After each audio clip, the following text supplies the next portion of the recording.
This is Tim Bryce with my column titled, Dear New York Governor Cuomo. Dear Governor Andrew Cuomo, over the last 2 years I have watched your Startup New York television ads encouraging companies to move to New York. As a Floridian, I am baffled by the ads.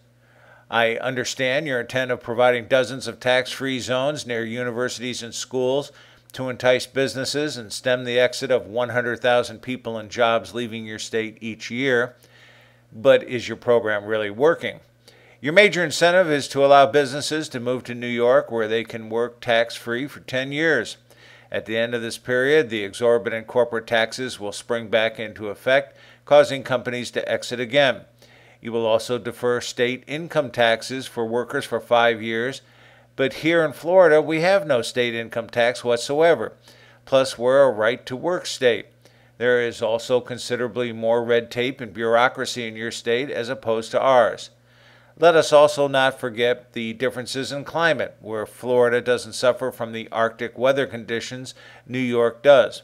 So please carefully explain to me why a Floridian would want to move to New York when more people, companies, and opportunities are moving to our state and not yours. What has been the result of your campaign so far? I'm told Startup New York claims 110 businesses participate in the program, pledging 3,150 jobs. Are these real jobs or just pledged? I read a report your state comptroller Thomas P. DiNapoli recently produced, claiming the program is a disaster. His report follows a review by the Albany Bureau of Startup New York, which found the campaign cost of $53 million since its inception in 2013 and produced a measly 76 jobs. The Associated Press on April 3rd also reported, quote, the agency reported another 26 businesses have been approved so far this year, while 12 have withdrawn applications. The largest group of approved companies is 37 in Buffalo and Western New York. Another 15 are on Long Island, 7 in New York City, and 7 in the Southern Tier, end quote. For the millions of dollars New Yorkers are paying for this campaign and the minimal results, this doesn't sound very cost-effective, does it? You are not alone, though. Connecticut's Governor Malloy raised taxes a second time after he promised he wouldn't, in excess of $1 billion, a new record. Between increases in real estate and corporate taxes, people are fleeing the Constitution state and no, they are not moving to New York to face the same financial burden. However, Florida Governor Scott is visiting Connecticut and other states to encourage businesses to move to the Sunshine State. His selling points are simple.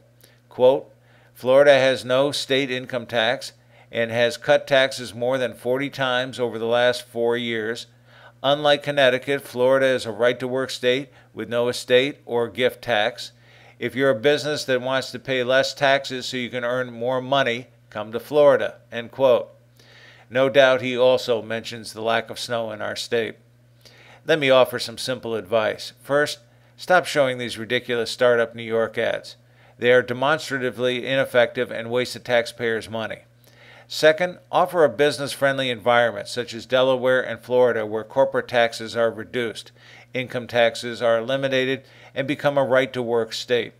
Third, cut the waste in spending in your state and learn to live within your means.